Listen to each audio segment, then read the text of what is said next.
নমস্কার বন্ধুরা, আজ আমি তৈরি করেছি কাঁচা আমের সন্দেশ। এটি বানানোর জন্য আমি একটা থালার মধ্যে নিয়ে নেব 200 গ্রাম ছানা। ছানাটা ভালো করে জল ঝরিয়ে নিতে হবে। এইবারে ছানাটা ভালো করে আলতো হাতে মেখে নেব প্রায় 10 থেকে 15 মিনিট মতো। ছানাটা প্রায় 15 মিনিট মতো মেখে নিয়েছি। এইবারে কিছুটা পরিমাণে ছানা আমি আলাদা করে রেখে দেব। প্রায় 4 চামচ মতো ছানা আমি আলাদা করে রেখে দিলাম। এবারে যে ছানাটা থালার মধ্যে রয়ে গিয়েছে তার মধ্যেই দিয়ে দেব 4 চামচ গুঁড়ো দুধ। এই শুকনো গুঁড়ো দুধটা দিয়েও ছানাটা ভালো করে মাখিয়ে নিতে হবে। ছানাটা দেখুন মেখে নেওয়া হয়ে গেছে। এবারে আমি এটা রেখে দেব একটা সাইডে। অপরদিকে মিক্সির বাটির মধ্যে একটা মিডিয়াম সাইজের কাঁচা আম ছোট ছোট টুকরো করে কেটে দেব। 200 গ্রাম ছানার ক্ষেত্রে একটা আম যথেষ্ট, তার থেকে বেশি আমের প্রয়োজন নেই।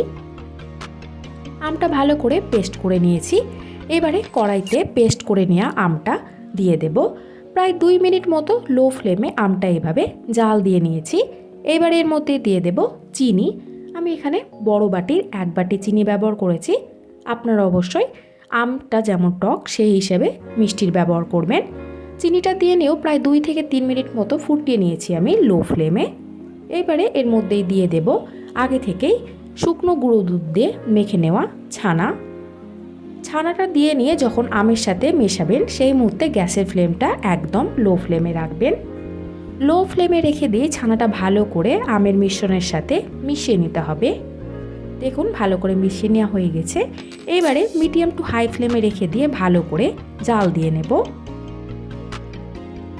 প্রায় 10 মিনিট মতো আমি এইভাবেই জাল দিয়ে নাড়াচাড়া করে নিয়েছি। এইবার এর মধ্যে দিয়ে দেব গ্রিন ফুড কালার 2 ফোঁটা মতো।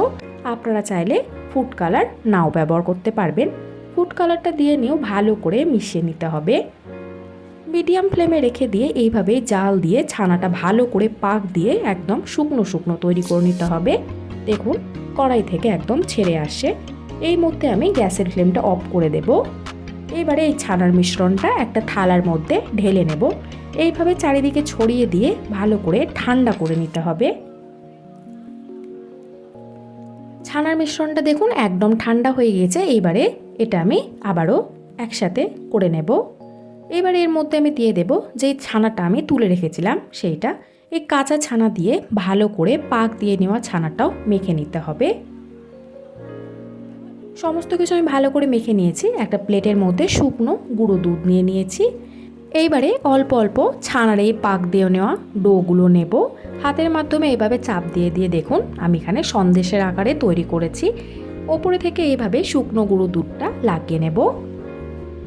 একইভাবে আমি সমস্ত সন্দেশগুলো এইভাবেই তৈরি করে নেব।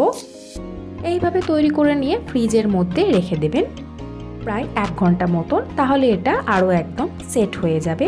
দেখুন কাঁচা আমের সন্দেশ একদম তৈরি হয়ে গেছে। আপনারাও চাইলে এইভাবে অল্প কিছু উপকরণ দিয়েই তৈরি করে ফেলতে পারবেন।